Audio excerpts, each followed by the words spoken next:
Hey, what's up, YouTube? I want to try to make this video as quick and straight to the point as possible. AKA, let's at least try to keep it under 30 minutes. Yeah, no, my thing today is what are we doing? Like, what's going on with our football team? Because I honestly can say I think this may be the worst our offense has ever been. Like, last year wasn't good at all, but this is easily the worst our offense has ever been through, what, 7 games? We're, what, 1-6? And our one win was versus a team that also is having a really bad year, and we almost lost that game. So let's keep it in mind that, right, we lose to Holy Cross if they even have a semi-decent kicker. We lose to Holy Cross if a return doesn't happen. Like, if you take points off the board, you realize, like, oh, we very much should not have won that game. Like, I'm being straight up. We weren't about to win that game. Like, that was a blessing. That was a miracle. Defense has been good up until today. And I think the defensive product you saw, honestly, was because folks they're just kind of tired and done. I think that's what you're seeing. Like, if our defense this next game, if they play Ball State and Ball State puts up 28 plus points on us, yeah, defense is done. And I don't think it's a defense is done because they're just like, we're just getting outplayed all of a sudden. I think it's more of like morale, effort, a lot of things, because nobody wants to play for a 1-11 team.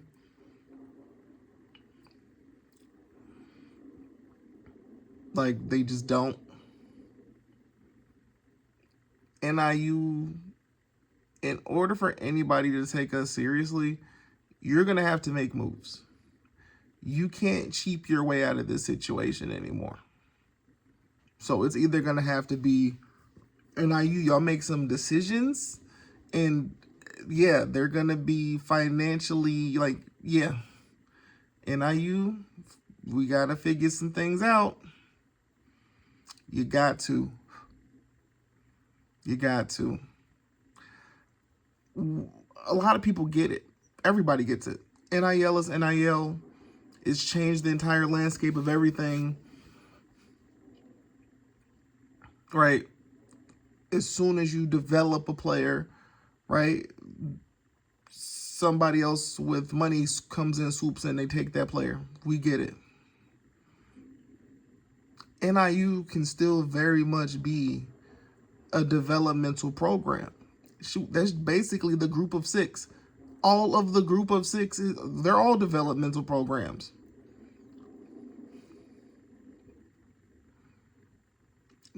Boise State ain't safe from getting their best players taken. It's all about, at that point, loyalty. Because Ashton Jeanty very much could have gone elsewhere last year. He easily could have. There were schools reaching out to try to get him. But it was more of a, with him, I think it was, I'm at a school where we are winners. We are on a national stage, right?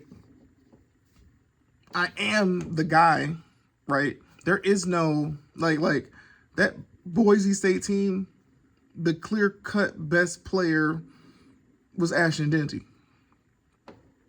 Ashton Jeanty transfers and he's elsewhere. He's not necessarily the top dog anymore. And not everybody wants to deal with that. Some guys are just like, nah, bro, I'm good where I'm at. I think he took the gamble on himself, and he's like, I can make it to the NFL, staying put. I can make it. Boise State has, they've made that happen. They are essentially all in on football. And it seems like they kind of have been for a while. It seems like Boise State just kind of all in on athletics. And I get it. The state of Idaho, other than Boise State and I guess University of Idaho and potatoes and, right, if we're going to invest in something, let's just invest in Boise State. Like, I get it. Like, that is their NFL team. So financially, I'm not saying Boise State is this super rich school, but I get it. So NIU, what are you gonna do? What are you gonna do? Because now you're at a not so good position, right? We just went from like, okay, this was one of our best recruiting classes ever, and yada yada yada. Your next job is about to be, and you gotta realize, we go 1-11. That whole situation is about to be, we might need to make some decisions. If you're about to go 1-11, these recruits you just brought in, this ain't what they signed up for. I promise you it ain't. It's going to take a lot to convince them guys. Stay the course. This was a rough year. I'm committed to you all. That's the reason why I recruited you all. We're going to move into the Mountain West. And you guys are going to be who brings NIU success in that conference. Yes, this year isn't what anybody wanted, right? This is me trying to just be a motivational speaker. Like, if I'm a coach, what am I about to say to these dudes to try to get them to stay? Because, yeah. What do you say to the players to convince them that next year, all of a sudden, this offense is going to work the way that it's, been presented? Because I get it. Oh, I get it. First year offense, typically for the most part, they don't it's just not firing on all cylinders instantly. I get it.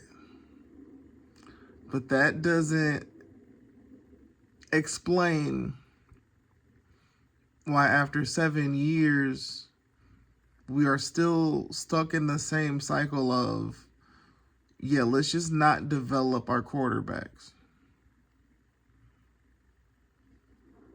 Because I don't see no development really happening. The season started. Holst was the guy. In all honesty, I'm not really sure if Holst was going to be the guy. I'm sticking to this one. I got a feeling Jalen Macon, low-key, probably was going to be the starter. And then he got injured. Proctor, because he got to DeKalb late, he's our backup. Like, everybody else essentially has learned this offense, this, that, right? Proctor got there pretty late. Seems like a highly intelligent dude. He was at Dartmouth, but still, right? You know how NIU is. Like, maybe this is another damn issue, right? We reward loyalty. Right? That's literally how Josh Holst, if I remember correctly, that's what got Josh Holst on the field, was the fact that the dude was he a red shirt freshman? I believe, practice squad type of guy, right? It was the fact that it's like, oh, well, he knows the offense. He knows our offense. He knows our system. So that's who we're going with. I remember last year, once Ethan Hampton got hurt and Holst is in and all, right? There were folks who called it thin, but I think I was just so caught up in the spectacle of how the season went that it was just kind of like, something isn't right if our backup quarterback is essentially, I think he was a walk. If I remember correctly, wasn't Josh Holst a walk-on? Was he a walk-on guy, or was he like a preferred walk-on guy? I think he was. I can't remember. But I think he was in that one of those, preferred walk-on situations, and then earned his spot on the team. And we get it. Like Hammock, NIU, right? They're developing this history of, walk-on guys becoming instrumental parts of the team. Right? We've had multiple players who came in as a walk-on, earned their scholarship, became team leaders, this, that, right? Because I get it. You have even more of a chip on your shoulder than everybody else. Like, when you're a walk-on, dude, you're paying for school out of pocket still. So you're paying for school out of pocket, still committing to a football team. Like, it's just multiple things going on. You know what I'm saying? Like, we understand how the walk-on situation works. But there were folks who called it out then in that moment. They were like, this really ain't okay. Hampton is down, and our next best option was a guy absolutely nobody knew. And I think that is, it's like, it was commented, it was spoken about, right? But he showed some promise. He was showing promise. I think with Holst, I think what it really was, I think Josh Holst, like, I'm a Bears fan. I think with Holst, it was kind of like that Tyson Bagent type of thing, right? You're like, here's the dude who, despite all odds, has his opportunity and right? You know what I'm saying? Like, I think that's kind of how the approach to Holst was. That's, we were so accepting and this, that, the other, and yada, yada, yada. But then you also have to start to keep in mind and think about the reality of the situation, right? There is a reason why these dudes get evaluated. You have the star system, you got this, that, the other, right? When a quarterback is given that 5-star or that 4-star rating, it's for a reason. They get that 3-star rating, it's for a reason. 2-star shit, even if it's 1 star, right?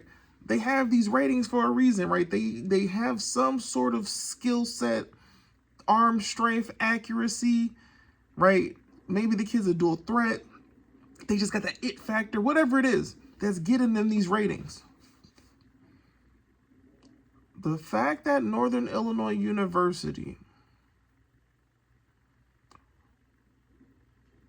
once their starting quarterback went down, was incapable of fielding someone who, let's say, had some sort of game experience, meaning like he transferred in from somewhere else and, like had some experience at least, right? Somebody who was more of a touted recruit, right? That should have been the true warning sign. Like, that was the dead giveaway, like, oh, the future may be in jeopardy. The future may be in jeopardy.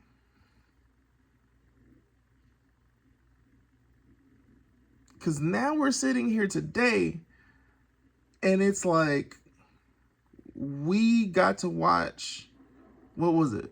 4 games, 5 games? I can't even remember. But we got to watch Holst be our starter for what? 4 games, I believe. And then Davidson. Did Davidson start 2 games? I believe it was 2. It was either 2 or 1.5. I don't know. I can't even remember. Like, this season is so much of a blur because I'm so busy, like, trying to black out the memories. Because I'm like, I'm just tired of what I'm seeing every week. Yeah. Yeah. Yeah. The ball was dropped somewhere. Someone messed up somewhere. Like, yo. And at the end of the day, it's all about accountability. Because the players don't develop themselves. Like, somebody has to do something to make sure these guys are ready. When Hammock first became the head coach, I'll just say Coach E, right? Coach E. I think he was our offensive coordinator, but he was also the quarterback's coach. I remember we went in the portal, I believe, brought in Ross Bowers. That was our starting quarterback. No ifs, ands, or buts. Like, Ross Bowers was the guy, right? He did the best he could. Dustin Fletcher, who was recruited, I want to say, like I said, 3 stars, never. It's just like, what the hell happened? The thing that's craziest to me, I think it was during that COVID season, or I can't remember what damn season it was. But we had a season where it was like, was it the COVID season? The fact that within the Hammock tenure, there was Ross Bowers, and then was it like Bowers got injured?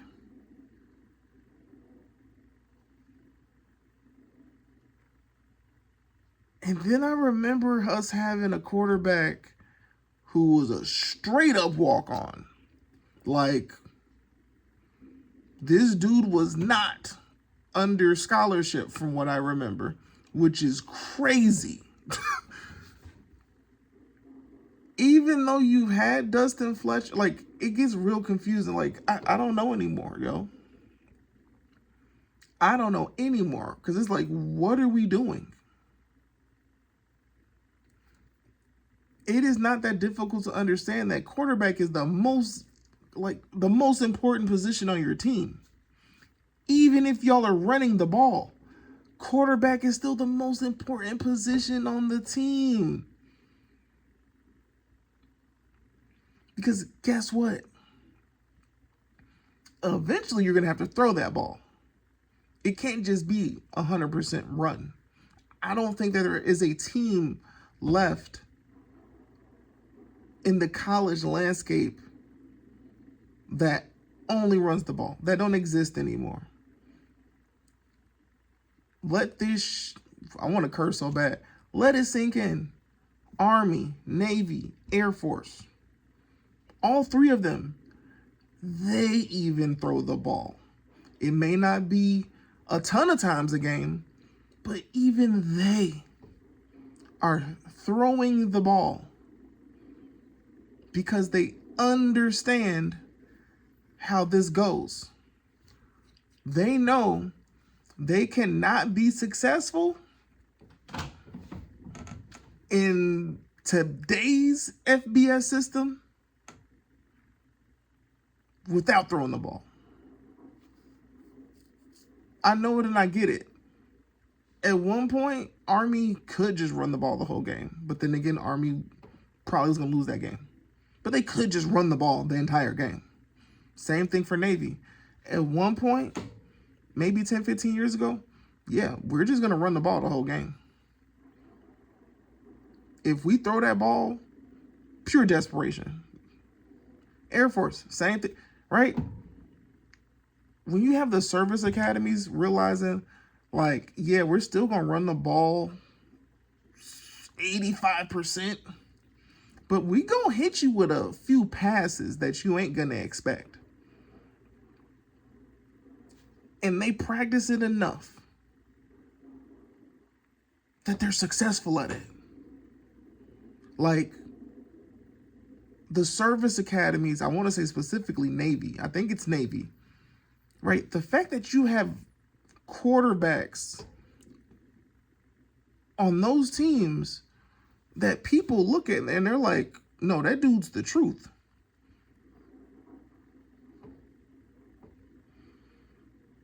And the crazy part is those guys are not going to the NFL. Unless, I think Trump did. If I remember correctly, maybe he did make it possible for service academy players to actually go pro. But for the most part, yeah. You have a better quarterback. I think it's either Army or Navy. I'm almost pretty sure it's Navy. You have a better quarterback playing at Navy than we currently do at Northern Illinois. Think about that for a second. Because guess what? Their quarterback can run and can pass when needed.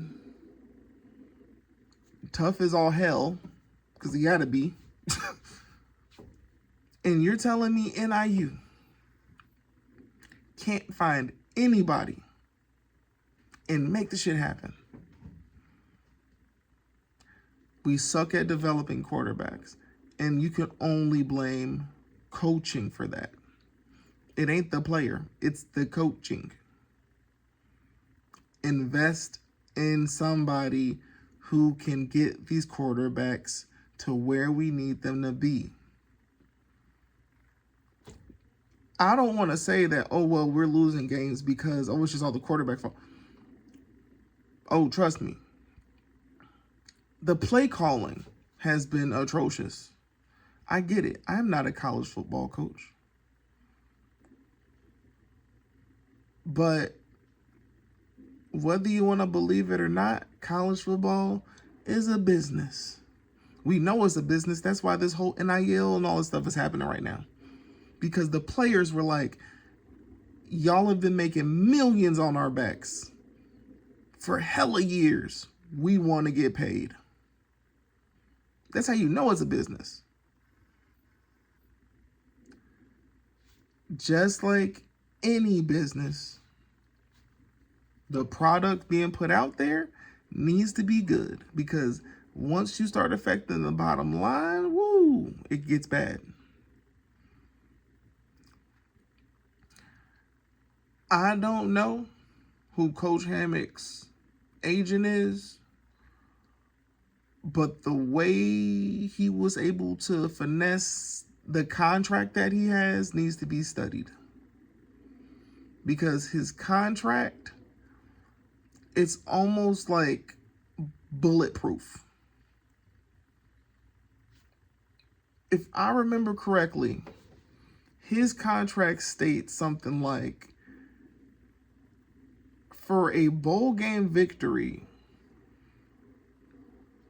it's like an automatic extension of a year or something like that, if I remember correctly. Every bowl game he wins, he gets a contract extension. I think that's what it was. Because if it was, no, just making it to a bowl game, get you an extension is crazy. So I think it was literally more of, for every bowl game won, there's an extension. And then, of course, we have the fact that he won the MAC. And I'm just sitting here and I'm like, did he truly win the MAC? Was it like, I got to go back and look through that year and be like, and just truly be like, how was it purely Rocky Lombardi willing that MAC championship might have been all Rocky, if I'm being straight up. Because I am really sitting here like, that was a young team, young as hell. How did they win the MAC? And yeah, now that I'm thinking about it, I'm like, Rocky Lombardi alone might have been the reason why.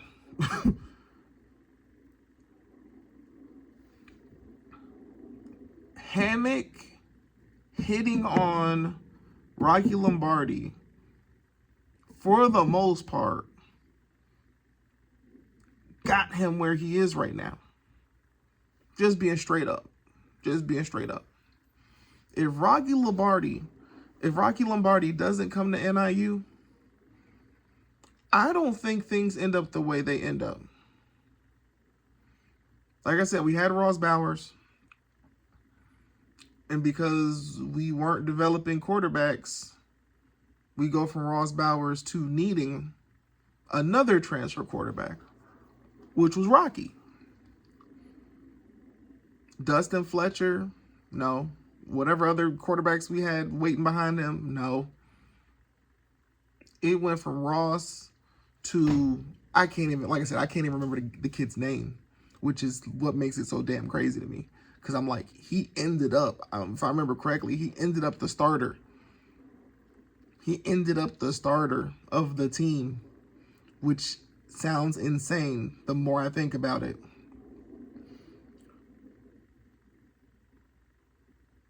It was like Cremoli, like it was like something like that.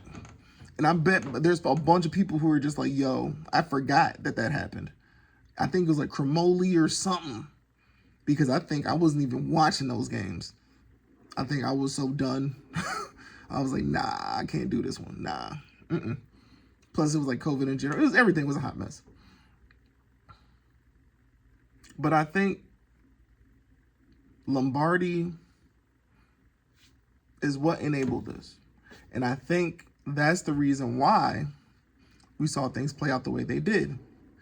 I think, just me being straight up, I'm just calling it how I see it. I think Coach Hammock is a guy who makes promises. And in the process of making those promises, it ends up screwing a lot of other things up. It ends up screwing up the development of other players.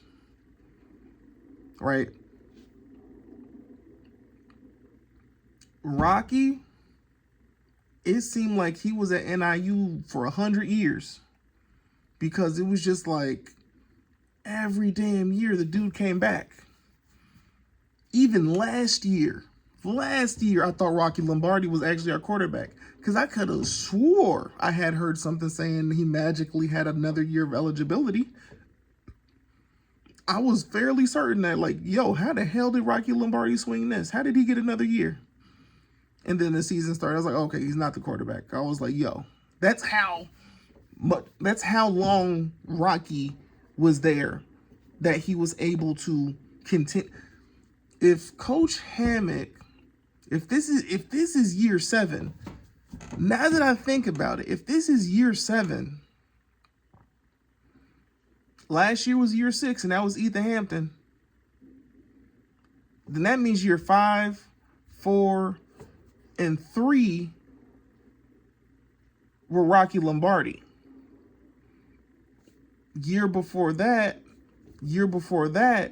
I want to say both were 2 seasons of Ross Bowers, if I remember correctly. Because I could have swore Ross Bowers was here for 2 years. I just think one of them he got injured. Or he might have gotten injured both seasons. Anyways, you had 3 years of Rocky Lombardi. And guess what? Those 3 years of Rocky Lombardi set us back, like straight up. It set us back. Instead of NIU having those 3 years of Rocky Lombardi and us having good enough coaching to get those dudes prepared, whoever it may be that's on the bench behind Rocky Lombardi, yeah, it was just a waiting game. By the time Rocky pieced out, finally, Ethan Hampton was the guy. And that was just Ethan Hampton war of attrition his way into being the NIU quarterback. Like, Ethan Hampton waited long enough to finally get a shot. Because God forbid Ethan Hampton had also decided to if Ethan Hampton had decided to transfer before the beginning of last season, do you all understand that means our quarterback options, I guess, come down to Holst, Macon, I forget the one other quarterback. Like, I forget. And then there's a reality where Josh Holst is the quarterback going into the Notre Dame game. It ain't nothing against Josh Holst. But that would have had to have been one of those moments where you truly have to take a sit and look at the reality and realize what in the actual fuck the coaches are doing. We're recruiting what it seems like everybody except for the quarterback. Like, which is one of the most important positions. We're recruiting everybody except for some solid quarterbacks. And then even if we got solid quarterbacks, we're not actually developing them. Now we are in the situation that presents itself today. Play calling don't make no damn sense. We was lied to about this high-powered offense we were going to see. Coaching decisions don't make no damn sense. Because it's like, after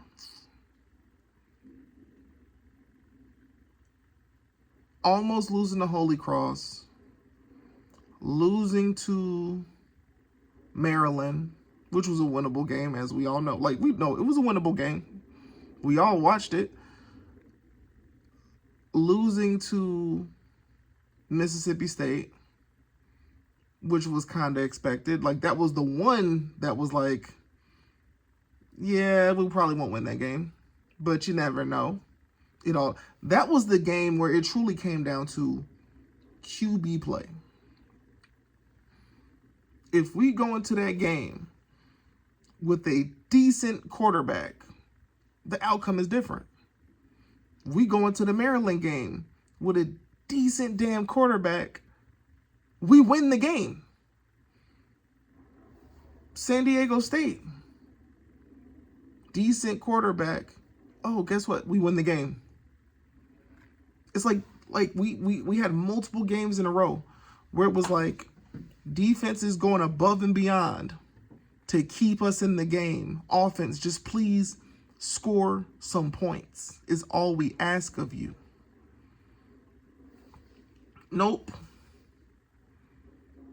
We about to lose to Miami, Ohio. Another winnable game. We're going to lose to Eastern Michigan. Another winnable game. And then finally, because it needed to happen, I'm just being straight up, it needed to happen, we get embarrassed by Ohio. Because I'm like, eventually, we're going to start getting smoked.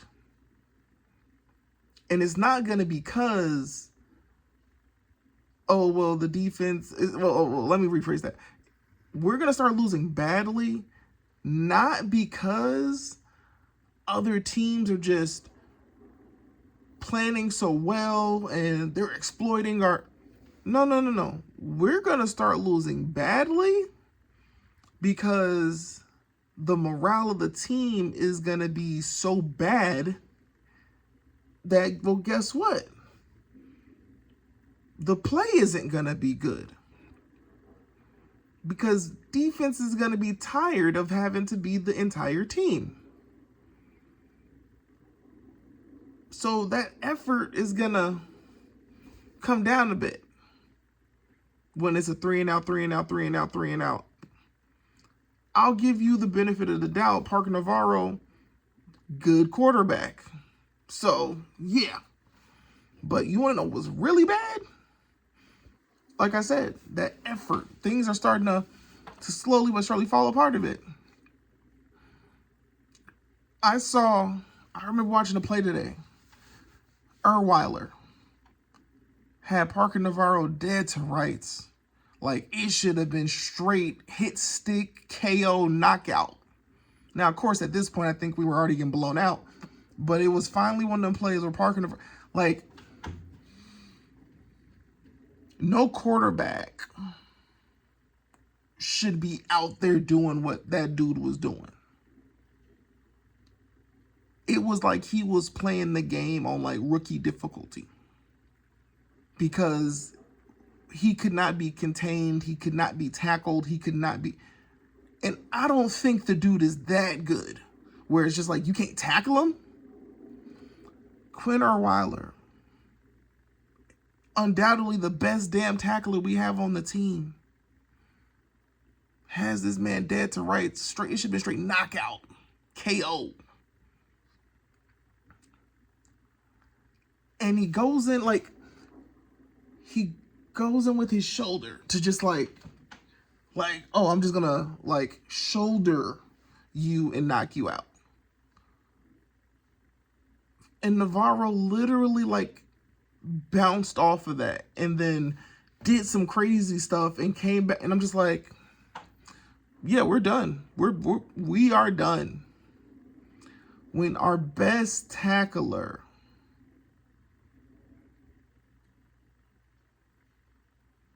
just straight up, what's the word I'm looking for? You say just jagged. He jagged a tackle on the quarterback of all people. Had him dead to rights. Had the angle and everything. And just went in with his shoulder. Like as if that was like and I think he really was probably like, yeah, this is enough. When your players start doing that, when they stop doing like fundamental things, like if I'm gonna tackle a dude and he's been getting loose all day long, he's been out here like Patrick Mahomes all day long, just making something out of... Parker Navarro looks like a combination of Mahomes and Lamar Jackson against our defense. The dude was doing whatever the hell he wanted to do, which is insane.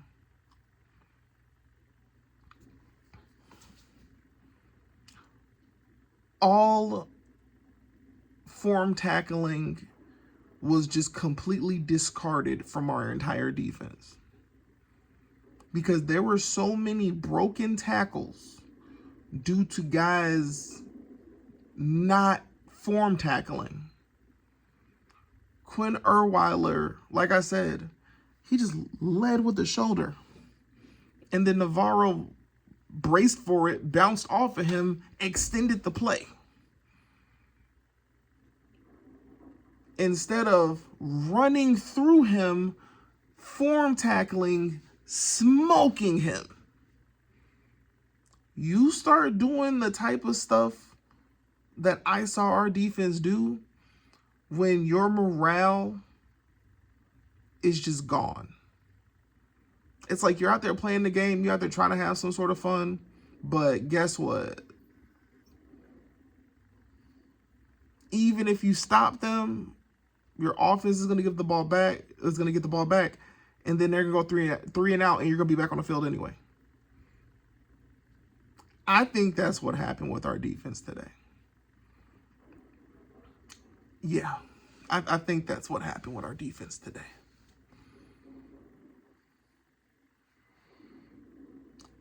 There has to be some level of accountability, and there ain't none. as great of a speaker as Coach Hammock is, it's like the one thing that I guess just us fans, like, bruh, I don't want to hear about NIL money no more. I don't want to hear about, we got so many new starters. I don't want, just be straight up. Just be like, we're not good right now. And that's because of me. And it starts with me. If you say that as the head coach of this program, I don't think a single fan would be mad.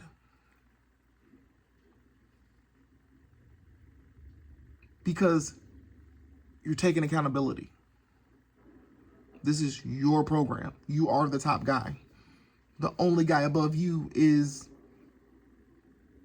Sean Frazier. You are the top guy.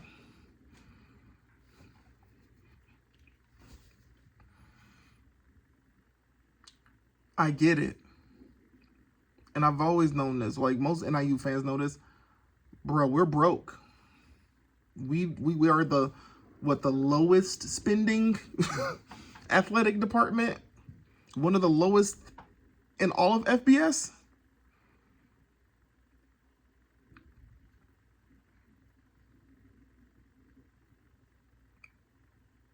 I'm hoping and praying this move to the Mountain West begins to change some things. I'm hoping and praying this move to the Mountain West motivates some folks to just continue to donate. Don't give up. Continue to donate. We're about to make this happen. But it's like, yo, like, this is the exact opposite, I feel like, of what you would want to happen. This is the exact opposite of what should be happening.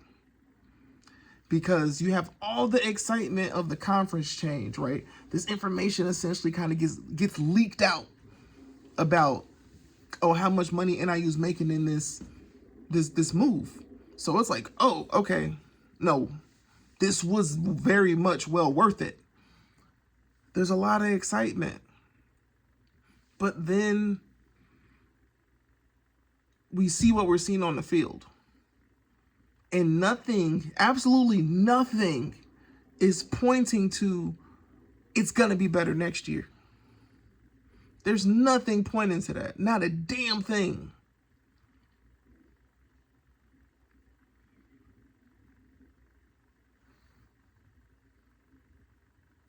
You have put yourself in a position where it's like, yo, is it possible to get out of it? You got Brady Davidson. And here's the craziest part. We still ended up seeing him in this game. We still saw him.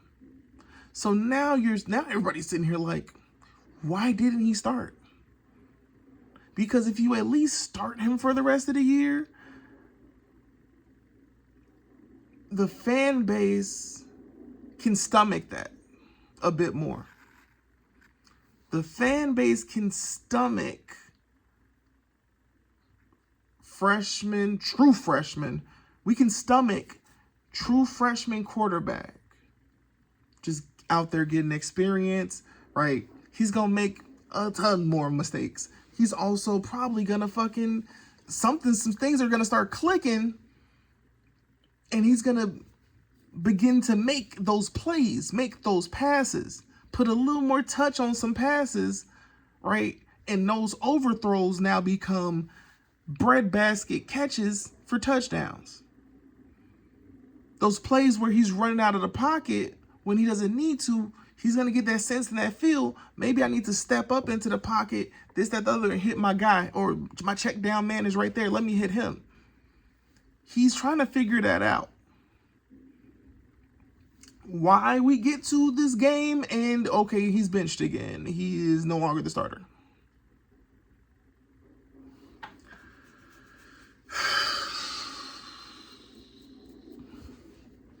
This is what leads to me saying things like, this is like malpractice. This is incompetence. This is that. Because I don't think any other FBS team program is doing these types of things. I don't think any other FBS program is doing this. If you got your starter, that starter don't work out, your next man up. Usually, generally, typically, you got to look at it this way, especially seeing that we're already halfway through the season. I don't know if not playing Brady Davidson, or at least not starting Brady Davidson, was supposed to be like some sort of red shirt type of move. That's what some people are saying. It's like, oh, well, if he doesn't play, right, red shirt him, yada, yada, yada. But I'm like, I don't think that's possible. Because now I'm sitting here wondering, how many quarterbacks do we have on this roster? Because if Jalen Macon was injured today, that for sure leaves Holst and Brady Davidson. Because I ain't seen Jackson Proctor since forever, or any other damn quarterback we got.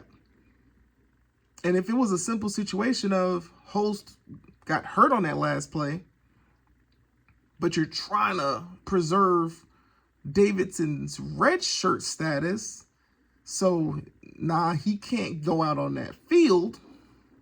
We got to put somebody in there. Shit. Okay, hey, Justin Lynch, remember the good old days?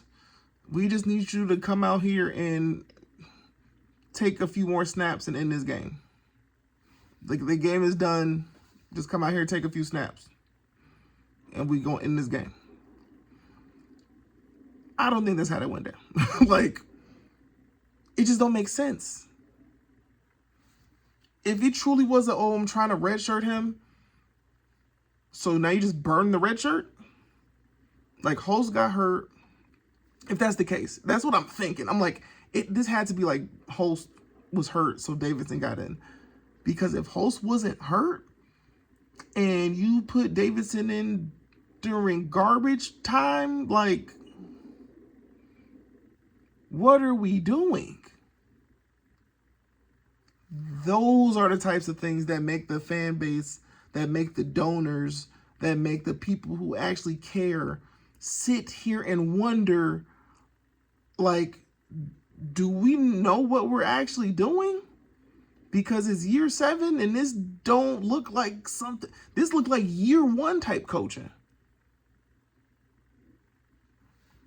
Whenever I have seen a quarterback get benched and that next guy comes in, unless that next guy is extremely bad, that next guy is the guy you just about to ride it out with for the rest of the year. You tried with option A. Option A did not work. It's not progressing the way we thought. Yada, yada, yada. You hit that point. You hit that reality. You had to talk with yourself. And you're like, this season is pretty much over. I need to work on getting this guy experience. If and where I can, he's just going to be our guy for the rest of the year. Brady Davidson, if you just start him the rest of the season, regardless of outcomes, I don't think anybody's pissed. But what that will mean is, if you start him for the rest of the season, he should definitely be your starter next year, because then it would make no sense. And then it will be like, so he got all these starts and then now he's still not the starter? What are we doing? If this is going to be your guy, let it be the guy. Ride or die with that decision. Stand on it. Instead, we're sitting here hearing nobody's safe. I'm like, that's a wild statement to make, that no position, no starter's position, like there are no starters. Nobody's position is safe. The reason I say that is because that logic, I would hope and think, should apply to the coaches themselves. I can't sit here talking about nobody's position is safe as a starter. I should be sitting here like, yo, is my job safe? Because coaches are getting fired left and right. This seems like the most historic coaching carousel ever that's about to happen. Like, you typically don't see coaches getting fired like this. Yet folks are like, nah, peace. We're moving on from you. We got to, because nah, this ain't it. This ain't it. Here's the wildest part. And the more I think about it, because I'm like, something ain't right. I just remembered, because I'm sitting here talking about Ashton Jeanty earlier in this video, and I know it's 50 minutes. It is what it is. Yeah, I tried. I genuinely was trying. I was talking about Ashton Jeanty early on in this video. And I just remembered Penn State was in the college football playoff last year. It is a wild thought. Now that key part just re-entered my brain, Penn State was in the college football playoff last year.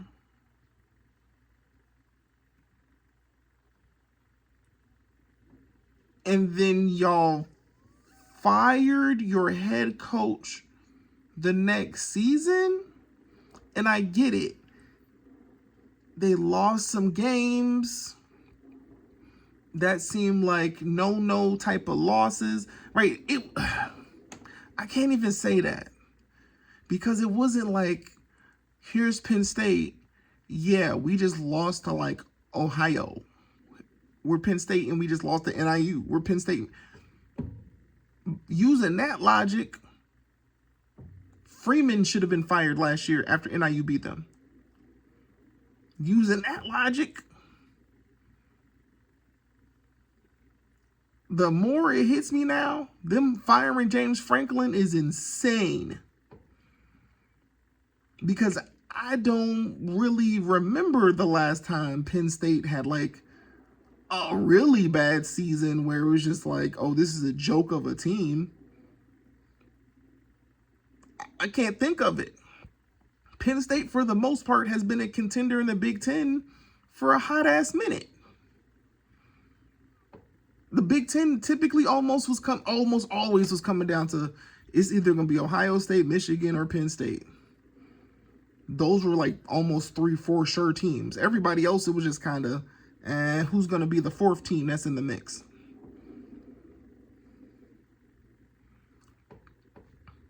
I want to wrap this up.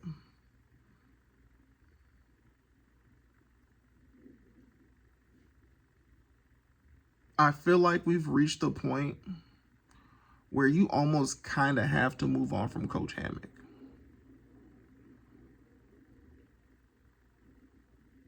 I feel like we have truly reached that point. I'm not saying it's a fire him right now type of thing. I don't think that's the case.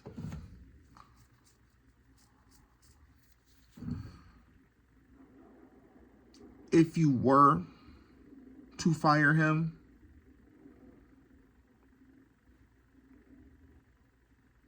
the payout would be $2 million. I already looked this up.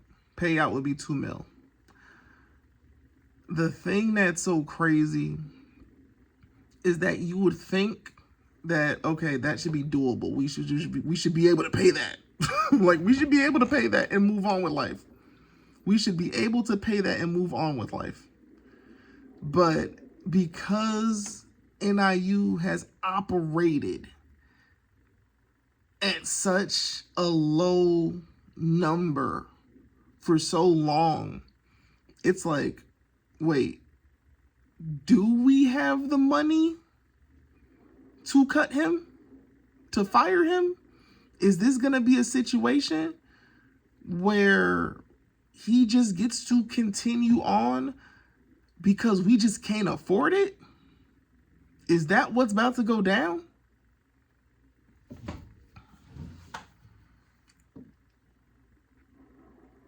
I think you have to move on from Coach Hammock for the sake of growth and this team being successful in the Mountain West. Because from what I've seen, the way the Mountain West operates, and this is looking at the schools that will still be there, right? This is looking at the schools that'll still be there. Like, yeah, we know Boise State, Colorado State, Utah State, Fresno, San Diego State. They're going to be gone. Purely just looking at Wyoming, UNLV, Nevada, New Mexico, Air Force, right? Hawaii, San Jose State. Looking at them, and then even checking a little bit of, UTEP, right? UTEP ain't doing great.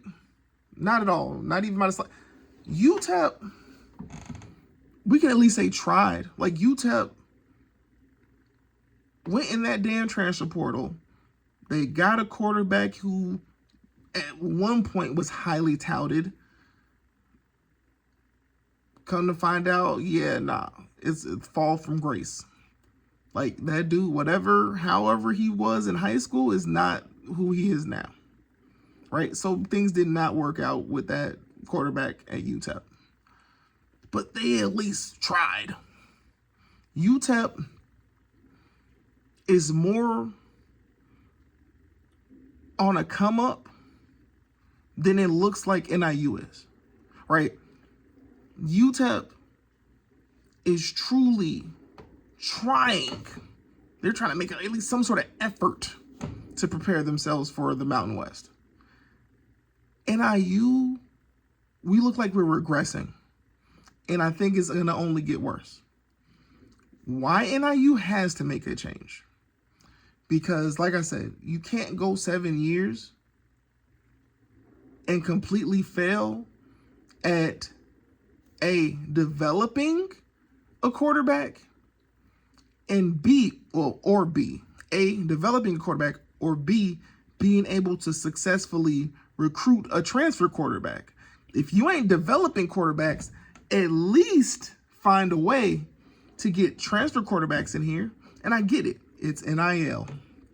You got to have the money to be able to get a top talent quarterback. We probably don't even need a top talent quarterback. We probably just need a damn quarterback who has experience. That dude is leaving the school he's leaving because he got maybe injured and then got outplayed. And he sees the writings on the wall. I'm sure that there's guys that were sitting in the damn portal who I would hope and think were probably decent enough to come play at NIU. And it wasn't a money thing.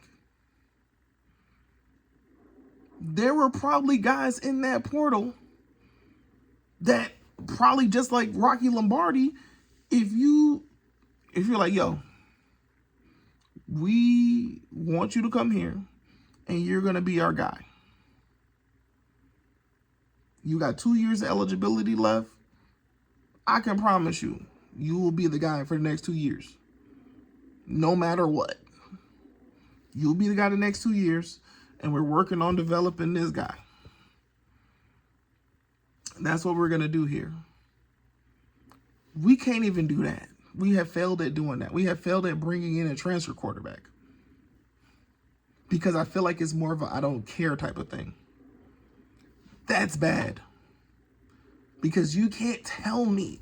Like, I refuse to believe it was straight up impossible to find a quarterback. You got Proctor. And then now he's just like gone. I don't think he's even on the team anymore. That's bad. It truly is. You have to move on. Because there is no way to talk your way out. Here's the problem.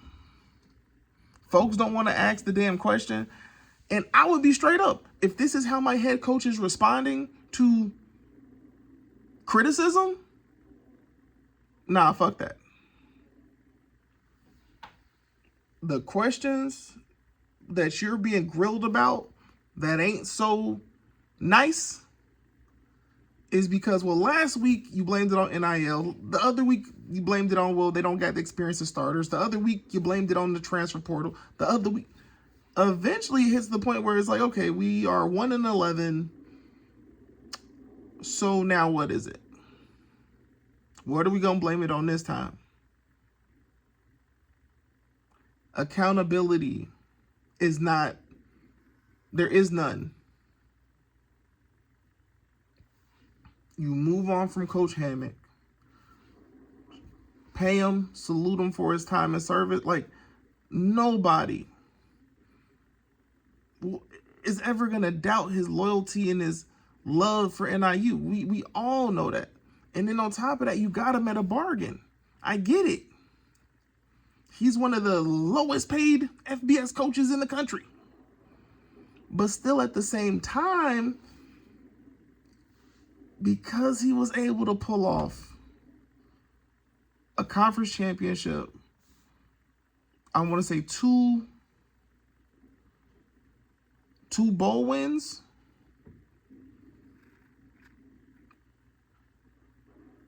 and then I believe the 4 other seasons were essentially losing seasons, if I'm counting this one.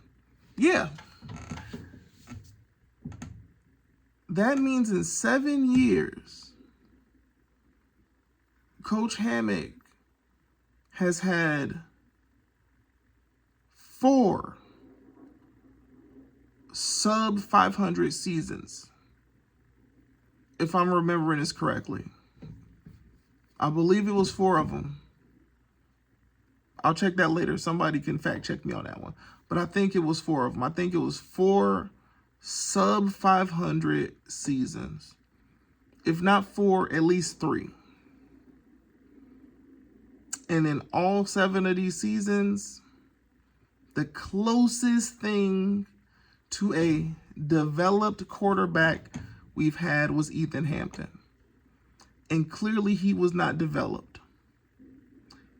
Ethan Hampton, once he started getting hit in that Buffalo game, confidence dropped.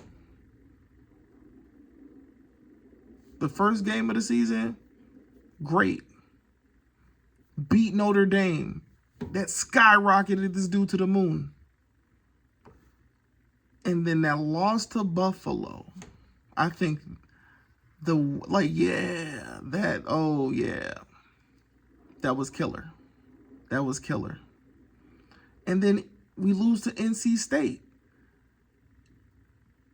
And the saddest part is, like, when you think about the loss to NC State, I don't want to do this. I don't want to say it's Ethan Hampton's fault, but it's like, wait, damn, it kind of is. The fumbles. Another winnable game, not won.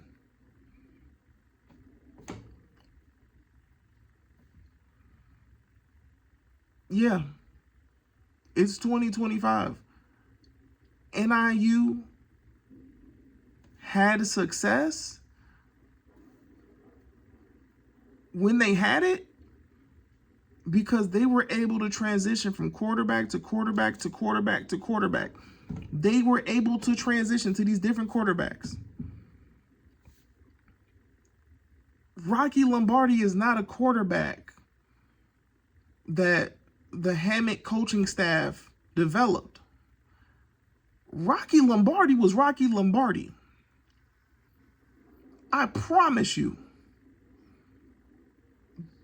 Our coaching staff had no hand in how that dude played. You have to keep in mind, he was the starting quarterback at Michigan State at one point. So it's not like he was some bum off the street. Rocky Lombardi is Rocky Lombardi. The dude is who he is. He's just one of the few dudes you run into and it's like, nah, he's the guy. But I promise you, it ain't because anything the coaching staff did. It wasn't he came in as a freshman and, he worked on this and he worked on that, and then he developed his confidence. And then, his teammates developed confidence in him. And then now he's just this guy that walks around exuding confidence. No, Rocky Lombardi came into this damn program, was like, hey, we about to ball out. So either get with the program or I don't know. But I'm not a loser. That was Rocky Lombardi. I'm not a loser, dude. Nah. If I got to sit here and scramble the whole game because y'all motherfuckers don't want to catch the ball, I guess that's what it'll turn into. We can just run the ball. And I'm going to go out there and run some people over. That was Rocky Lombardi. Had nothing to do with the coaching staff. The one dude that sat on the bench long enough to gain some experience when it was finally his time, it didn't really go great. And here's the craziest part, and I'm going to end this. If Ethan Hampton stays in DeKalb and he's the quarterback this year, here's the wildest damn thought. If Ethan Hampton stays, some of the other players, at least offensively, some of the other players maybe, some of the other players might have stayed. Or even if they don't, let's say things still play out the way they did, but Ethan Hampton's the quarterback. Here's the craziest part, the craziest thought. This year, compared to last year, Ethan Hampton would have actually won us these games that we've been playing.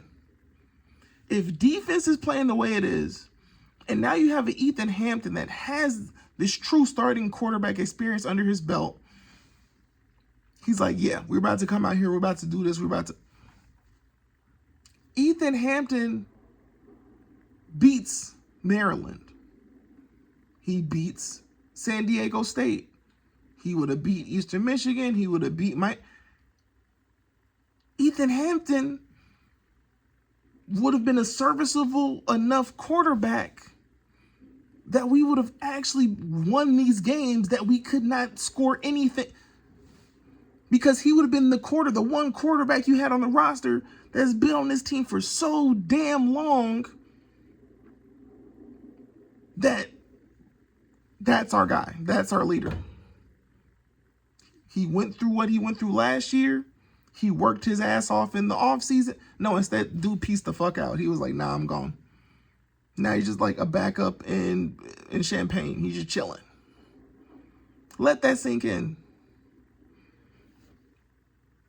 We might need to move on from Coach Hammock at this point.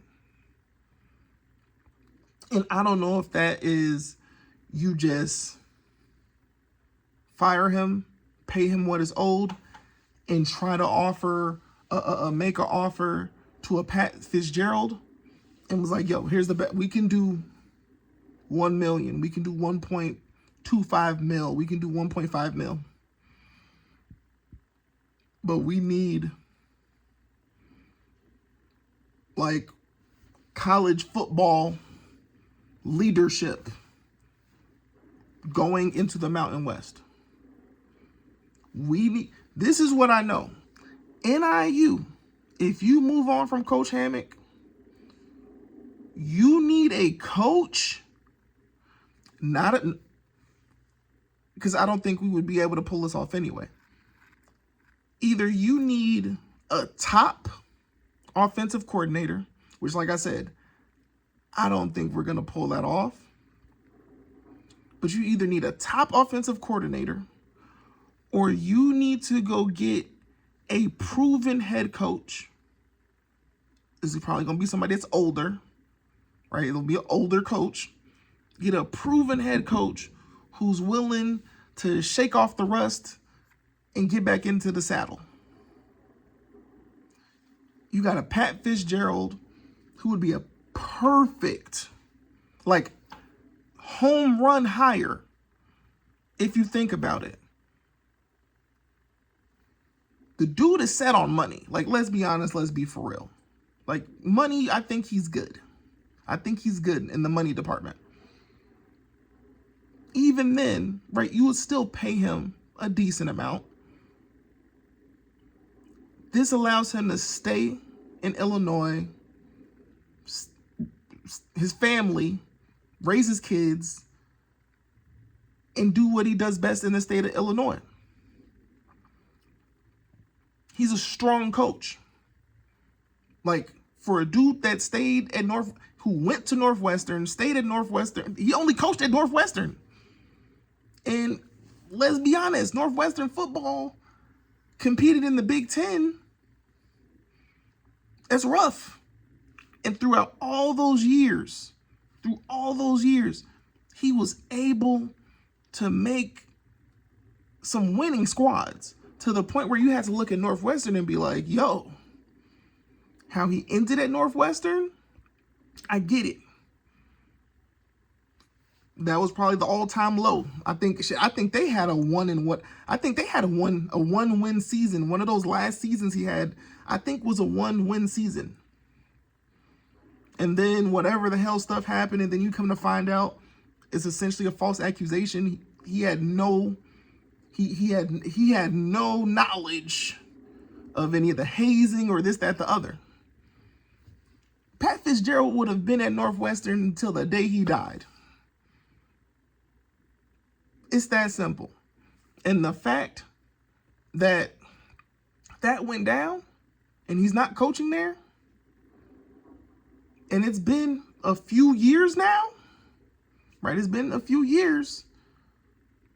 That's the number one dude. I'm like, Coach Fish is like, yo, if you don't go after a Pat Fitzgerald, in all honesty, there's a decent amount of older coaches, probably in their 60s, a decent amount of older coaches who have winning records, who probably know how to coach and develop some players who, if they were hired, I think it would bring a lot of excitement, because like I said, what's happening right now is the last thing you want going into the Mountain West. You want to fundraise. I'm not giving a cent to NIU athletics based off what I'm seeing right now. But if you tell me we're going to make some changes, we're starting fresh going into the Mountain West, we're investing, so meaning, we're going to actually find a way, we're going to make right, we want to invest, but we need money. But we're telling you, we're committed to making this team, making this program what we know it could be.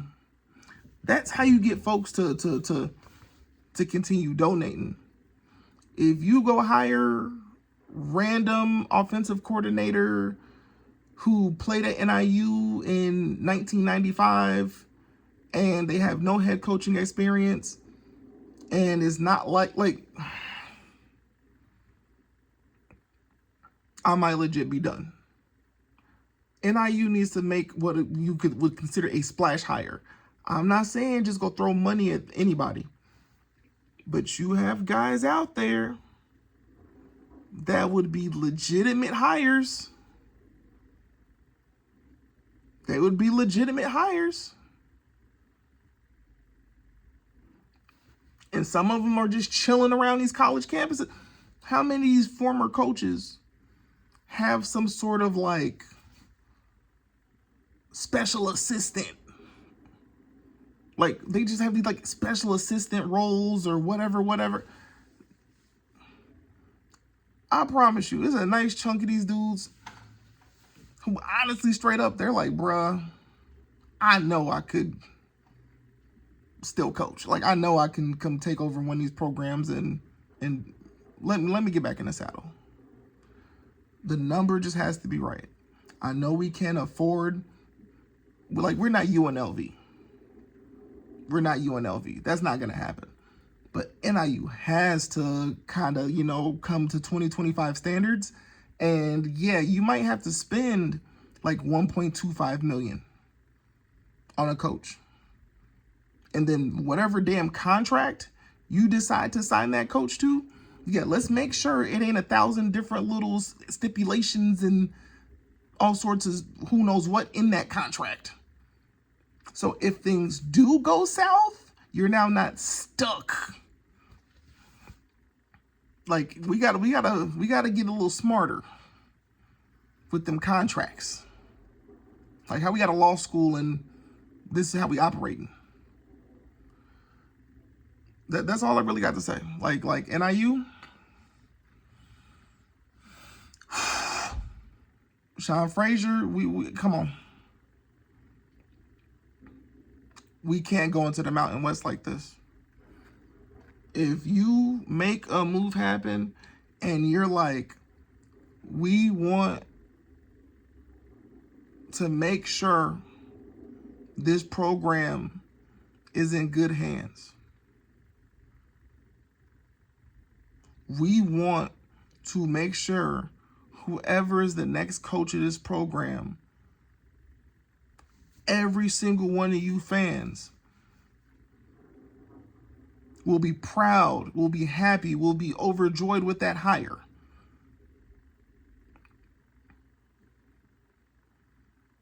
But we need some help to make that happen. Like, I get that. But I'm like, yo, we gotta do something.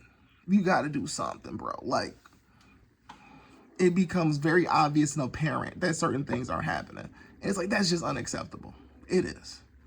Peace.